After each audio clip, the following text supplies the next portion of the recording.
The Strange Case of Dr. Jekyll and Mr. Hyde. Story of the Door. Mr. Utterson the lawyer was a man of a rugged countenance that was never lighted by a smile, cold, scanty, and embarrassed in discourse, backward in sentiment, lean, long, dusty, dreary, and yet somehow lovable. At friendly meetings, and when the wine was to his taste, something eminently human beaconed from his eye. Something indeed which never found its way into his talk, but which spoke not only in these silent symbols of the after-dinner face, but more often and loudly in the acts of his life. He was austere with himself, drank gin when he was alone to mortify a taste for vintages, and though he enjoyed the theatre, had not crossed the doors of one for 20 years. But he had an approved tolerance for others, sometimes wondering, almost with envy, at the high pressure of spirits involved in their misdeeds, and in any extremity inclined to help rather than to reprove. "I incline to Cain's heresy," he used to say quaintly. "I let my brother go to the devil in his own way." In this character, it was frequently his fortune to be the last reputable acquaintance, and the last good influence in the lives of down-going men. And to such as these, so long as they came about his chambers, he never marked a shade of change in his demeanor. No doubt the feat was easy to Mr. Utterson, for he was undemonstrative at the best, and even his friendship seemed to be founded in a similar catholicity of good nature. It is a mark of a modest man to accept his friendly circle ready-made from the hands of opportunity, and that was the lawyer's way. His friends were those of his own blood, or those whom he had known the longest. His affections, like ivy, were the growth of time. They implied no aptness in the object. Hence, no doubt, the bond that united him to Mr. Richard Enfield, his distant kinsman, the well-known man about town. It was a nut to crack for many, what those two could see in each other, or what subject they could find in common. It was reported by those who encountered them in their Sunday walks that they said nothing, looked singularly dull, and would hail with obvious relief the appearance of a friend. For all that, the two men put the greatest store by these excursions, counted them the chief jewel of each week, and not only set aside occasions of pleasure, but even resisted the calls of business, that they might enjoy them uninterrupted. It chanced on one of these rambles that their way led them down a by-street in a busy quarter of London. The street was small and what is called quiet, but it drove a thriving trade on the weekdays. The inhabitants were all doing well, it seemed, and all emulously hoping to do better still, and laying out the surplus of their grains in coquetry, so that the shop front stood along that thoroughfare with an air of invitation, like rows of smiling saleswomen. Even on Sunday, when it veiled its more florid charms, and lay comparatively empty of passage, the street shone out in contrast to its dingy neighborhood, like a fire in a forest, and with its freshly painted shutters, well-polished brasses, and a general cleanliness and gaiety of note, instantly caught and pleased the eye of the passenger. 2 doors from one corner, on the left hand going east, the line was broken by the entry of a court, and just at that point a certain sinister block of building thrust forward its gable on the street. It was 2 stories high, showed no window, nothing but a door on the lower story, and a blind forehead of discolored wall on the upper, and bore, in every feature, the marks of prolonged and sordid negligence. The door, which was equipped with neither bell nor knocker, was blistered and disdained. Tramps slouched into the recess and struck matches on the panels. Children kept shop upon the steps. The schoolboy had tried his knife on the mouldings, and for close on a generation, no one had appeared to drive away these random visitors, or to repair their ravages. Mr. Enfield and the lawyer were on the other side of the by-street, but when they came abreast of the entry, the former lifted up his cane and pointed. "Did you ever remark that door?" he asked, and when his companion had replied in the affirmative, "It is connected in my mind," added he, "with a very odd story." "Indeed," said Mr. Utterson, with a slight change of voice. "And what was that?" "Well, it was this way," returned Mr. Enfield. "I was coming home from some place at the end of the world, about 3 o'clock of a black winter morning, and my way lay through a part of town where there was literally nothing to be seen but lamps. Street after street, and all the folks asleep. Street after street, all lighted up as if for a procession, and all as empty as a church. Till at last I got into that state of mind when a man listens, and begins to long for the sight of a policeman. All at once I saw two figures, one a little man who was stumping along eastward at a good walk, and the other a little girl of maybe 8 or 10 who was running as hard as she was able down a cross street. Well, sir, the two ran into one another naturally enough at the corner, and then came the horrible part of the thing. For the man trampled calmly over the child's body and left her screaming on the ground. It sounds nothing to hear, but it was hellish to see. It wasn't like a man, it was like some damned juggernaut. I gave a view hallo, took to my heels, collared my gentleman, and brought him back to where there was already quite a group about the screaming child. He was perfectly cool and made no resistance, but gave me one look, so ugly that it brought out the sweat on me like running. The people who had turned out were the girl's own family, and pretty soon the doctor, for whom she had been sent, put in his appearance. Well, the child was not much the worse, more frightened, according to the sawbones, and there you might have supposed would be an end to it. But there was one curious circumstance. I had taken a loathing to my gentleman at first sight. So had the child's family, which was only natural. But the doctor's case was what struck me. He was the usual cut-and-dry apothecary, of no particular age and colour, with a strong Edinburgh accent, and about as emotional as a bagpipe. Well, sir, he was like the rest of us.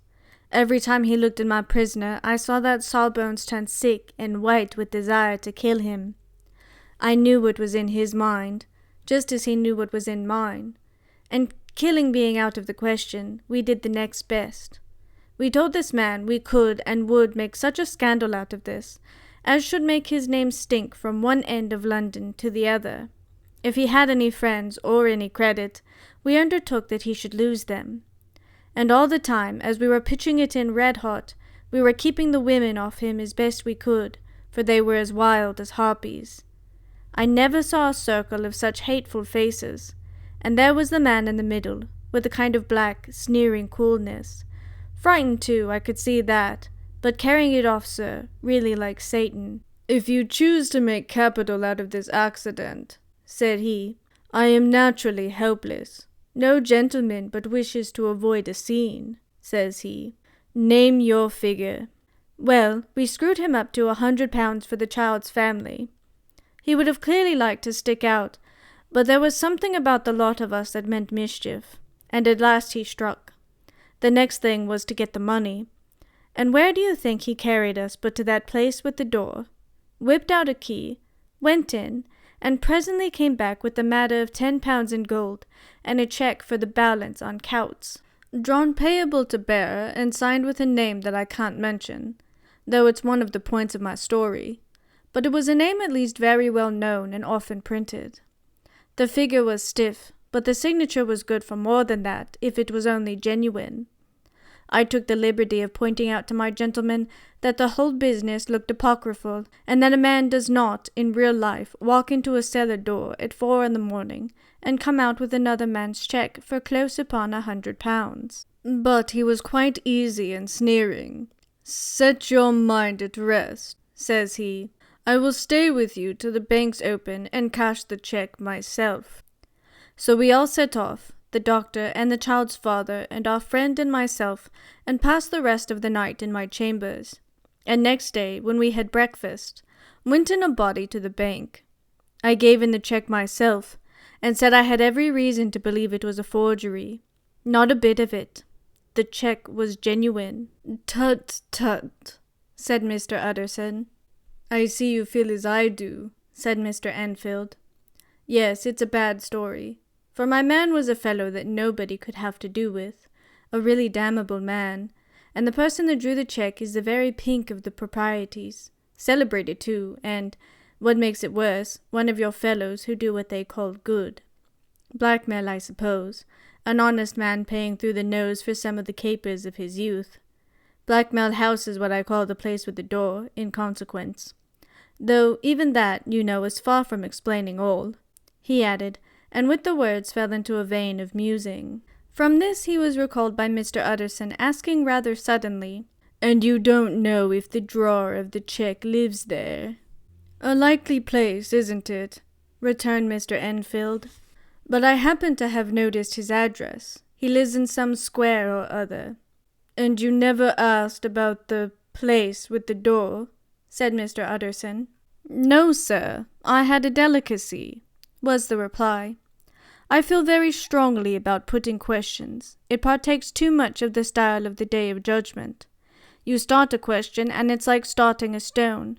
You sit quietly on the top of a hill, and away the stone goes, starting others, and presently some bland old bird, the last you would have thought of, is knocked on the head in his own back garden, and the family have to change their name. No, sir. I make it a rule of mine. The more it looks like Queer Street, the less I ask." "A very good rule, too," said the lawyer. "But I have studied the place for myself," continued Mr. Enfield. "It seems scarcely a house. There is no other door, and nobody goes in or out of that one but, once in a great while, the gentleman of my adventure. There are 3 windows looking on the court on the first floor, none below. The windows are always shut, but they're clean. And then there is a chimney which is generally smoking, so somebody must live there. And yet it's not so sure, for the buildings are so packed together about the court that it's hard to say where one ends and another begins." The pair walked on again for a while in silence, and then, "Enfield," said Mr. Utterson, "that's a good rule of yours." "Yes, I think it is," returned Enfield. "But for all that," continued the lawyer, "there's one point I want to ask. I want to ask the name of that man who walked over the child." "Well," said Mr. Enfield, "I can't see what harm it would do. It was a man of the name of Hyde." Said Mr. Utterson. "What sort of a man is he to see?" "He is not easy to describe. There is something wrong with his appearance. Something displeasing, something downright detestable. I never saw a man I so disliked, and yet I scarce know why. He must be deformed somewhere. He gives a strong feeling of deformity, although I couldn't specify the point. He's an extraordinary-looking man, and yet I really can name nothing out of the way. No, sir, I can make no hand of it. I can't describe him. And it's not want of memory, for I declare I can see him this moment." Mr. Utterson again walked some way in silence, and obviously under a weight of consideration. "You are sure he used a key?" he inquired at last. "My dear sir," began Enfield, surprised out of himself. "Yes, I know," said Utterson. "I know it must seem strange. The fact is, if I do not ask you the name of the other party, it is because I know it already. You see, Richard, your tale has gone home. If you have been inexact in any point, you had better correct it." "I think you might have warned me," returned the other with a touch of sullenness. "But I have been pedantically exact, as you call it. The fellow had a key, and what's more, he has it still. I saw him use it, not a week ago." Mr. Utterson sighed deeply, but said never a word, and the young man presently resumed. "Here is another lesson to say nothing," said he. "I am ashamed of my long tongue. Let us make a bargain never to refer to this again."